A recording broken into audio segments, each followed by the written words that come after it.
All right. Hello, Arndt Jacob. Hey Julia. Yes. We're connecting across borders to talk about the current situation in Israel and how the Influx Church network is responding to it. So Mm. here we have Arndt Jacob Holvik, who is the pastor of a church within the Influx network. So I was wondering, how has the current situation in Israel affected the believers in the church where you serve as the pastor? Yeah, so I live in Bergen on the west coast of Norway. And so here I live with Liva, my wife, and our small children. Um, we have two small children and one on the way, so it's an exciting time. So yeah, what has happened in Bergen and also in Influx as a network as a whole, which I also am leading together with some others, is that there has been like a strong response after what happened with the 7th of October and this Hamas massacre against Jewish people. And then also the ongoing war happening in Israel, and also the surge of anti-Semitism and kind of shocking things happen across the Western world, with these big demonstrations, and also even like swastika, in the streets, stuff like that. So what we have seen here is that there was like a real kind of cry of the heart that came up. People who want to gather to pray, people who are contacting friends in Israel. I mean, obviously we have a lot of contacts in Israel. Our family has been there a lot, and also our network has had a lot of Jewish people come to our cities, and we have gone there and stuff. So, and some people have been writing in the media, and so it's been like contact with Jewish communities here in Norway, and we have just tried to do basically what we could: contact the local Jewish people, invite them to our home, things like that. So we really had like a need to do something to show this love that God has put in our hearts for Jewish people and for our friends. That is really cool. That is really important at this time, what you're doing. So why do you think it's important to love and support the Jewish people, especially in this time? And more importantly, how can it be done in practice in this time? Yeah. No, I think it's really important. Like, first of all, kind of biblically, I think one revelation that many of us have been getting is that basically the whole Bible is a Jewish book. Like all the authors, the whole story is about God, choosing a man, but choosing a people of Israel, and then bringing, all the blessing and life and covenants and the Messiah and everything to us and to people all over the world through them, right? So we have this like huge kind of thankfulness and kind of depth of thankfulness, depth in our hearts because what we received through them, and also just the fact that Jesus is Jewish. I think it's just something people don't often think about. Sometimes I ask people like, how many here have a Jewish friend? I ask people, and then people are like, well, some people raise a hand, and then I ask like, how many of you have a friend who's Jewish and you really know this person is like a close friend, and I mean, this is like a group of Christians here. And then only maybe one or two, and they're kind of not sure whether to raise a hand or something. Then keep going with it, and at some point you just stop and you're a bit silent, and suddenly you just see that the light starts to go on, and people start to realize that, oh, Jesus, who I committed my whole life to, is the greatest thing in my life, the one I walk with. He is my life. He's Jewish and he's my best friend. So, and they hadn't realized it, right? So there's a whole world in that part of who he is and about who God is, that plays into our relationship to these people, which also Paul talks about, his heart for them to be saved, those who don't believe in Jesus yet and stuff. But then there's something else apart from that love that God has given in our hearts for them, and the whole history with it, and that has to do with anti-Semitism. And so, as you see in the Bible as well, that Jews were persecuted, and that the devil really is after them. And we have seen it in modern time, especially, Holocaust being like that really low point, which has made this Hamas massacre so much worse, because that's the background the people of Israel have, and then this happened. So it brings the trauma up, so much. So when we see, what's happening in the Western world, see how media is failing to see right from wrong, and just how these rallies and stuff going off with this hatred against the Jews, actually, really. And I think just it's a spiritual kind of hatred that we as Christians really need to stand up against and be a voice to be our brother's keeper, to stand with the Jews and to love them. And unfortunately, many Christians and also Christian leaders have been abstaining from speaking because maybe they think it's a bit political conflict, or they're afraid of what people might say in their church or something. And I really believe this is the time to speak, to do something. That's true. So it's not just the political conflict, but also very much a spiritual background of it, as we also see throughout the Bible and even in the current time, how spiritual the background of the conflict can be. And we heard, even across over the borders, that you are planning something very, yes, we've heard all the way through to Poland that there is something being planned, very practical expression of that love and support for the Jewish people, that a team from Influx is planning in the coming times. Could you maybe say a few words about that? Yeah, what happened is a little bit similar to what happened actually when this Ukraine war started, that for some of us, we got really, really touched, and God kind of brought us into this time of prayer and also contacting people and trying to assist and stuff. And then that kind of, burden that you get when you're praying and you find yourself kind of praying day and night. At some point you start thinking, okay, is there something more practical we can do, right? So that's what happened with the Ukraine war when we had a team that traveled down there in the beginning of the war. And it's been a little bit like that now as well. Like, okay, we can do this and this from here, and we try to, right? And of course the online helps, because even during what happened the early days with the Hamas massacre, we had actually direct contact with people, young people down there, young families that are Messianics, Jesus believing, and even a situation, with the mother inside of a house, very close to Gaza, and with a little baby, and the husband was called out to the IDF, so she was there without him, and then you had Hamas terrorists shooting outside the house, and a danger of them breaking in, and then IDF came on the scene, and we were connected, because of the media opportunity, just praying with a group of people here in Bergen, just praying for God to protect them, God to stop this, and fortunately it went well, thank God, but so, I mean, it is possible like that, but there is something very special if you actually travel and you come there to meet them physically, and just show that you care enough to actually come. That's something that speaks very loud. So I think that's what we really wanted. Then as for me, it's been kind of like a sacrifice not going down from the beginning. That would be my instinct to do, because of just what's in the heart. But then for us, we have 2 small children, and then we have a third on the way, quite far in the pregnancy.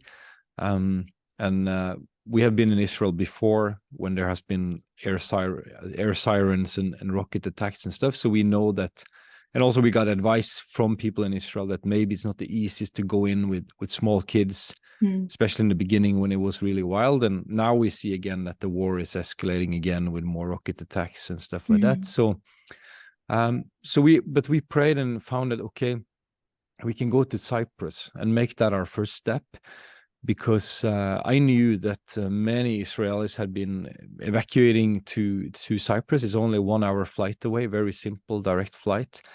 And among those who came there were people who have lost their homes, that had to leave their homes, which are in the thousands, of course, in Israel.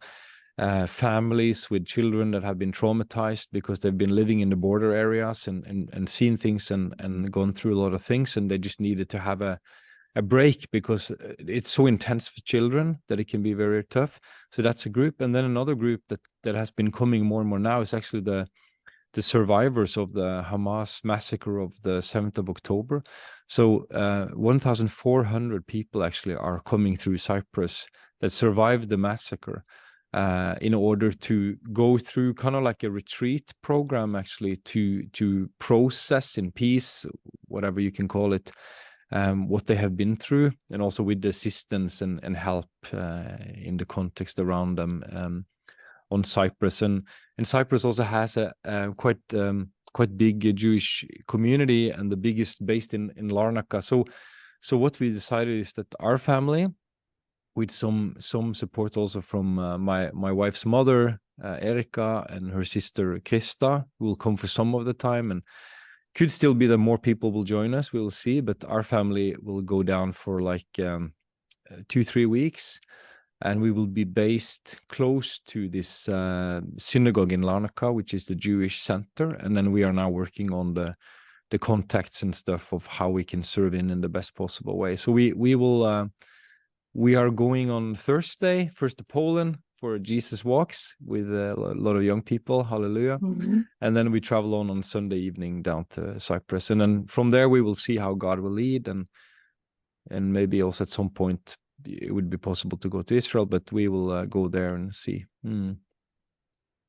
It'll be exciting to listen more, to hear more about the updates, what you guys are going to do on the ground as you're finding it out, and how God is going to lead there. Yeah, that is quite amazing. But I can share a bit more, because I think we have some contacts that are coordinating more the help efforts in Cyprus. So more on the practical side, and so I think that's something. And also we have had people also contacting us from our relational network, also wanting to support and give financially, pray, be connected to see, because I think people, just like with the Ukraine, that people with this have in their heart to do something, right? So I think we will be in touch with those who coordinate the practical needs and stuff, and see to what extent we can serve with our own hands into that. We can bring resources into that, but then I think there is one area that is maybe even more important, and that, so for me, what I feel God has been speaking to us is this verse, comfort my people. And that it actually is a lot about just coming and showing love and listening, maybe praying.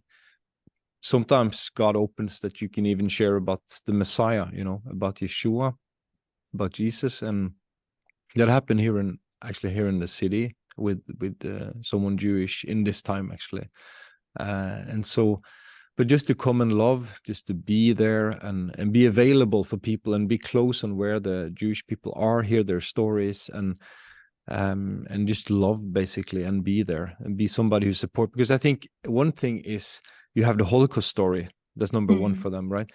Yeah. Secondly, you have this massacre, and you have a war, and it's like the evil of how they are targeted, and the type of brutality that happened with like beheading, or just like you have probably heard the details about children and about the abductions and all of it. It's like so evil, right? So it just, that's the second, that just shakes the nation, right? That type of evil. True. But the third thing is that they are hated because they are Jews. So it's not a regular war, even they're not fighting a regular military in a regular way, but this is a hatred against them because they are who they are. And then you see this anti-Semitism kind of blossoming around the world, coming up in our nation. If we look honestly to our own government and the way of dealing with the situation, like it's not the way, indirectly or directly, you have this anti type of sentiment, and then on the street sometimes you have an outright Jew hatred with even the swastika symbol on the street, to that extent. But it is something, so you have, it's, so for them to see that actually there are people who love them, they have friends, they have support, that matters a lot. And for our Messianic friends have actually said that in this time, quite many of their friends in the Christian environment have gone kind of silent, and they don't know why. They, of course, probably understand that it's, controversial to speak out, whatever. But so I think, this is an opportunity to show love. And so for us, we just feel that, okay, some of us can go as an expression of the heart of many, in a sense. And so we can just keep it in prayer and see how God can lead in that.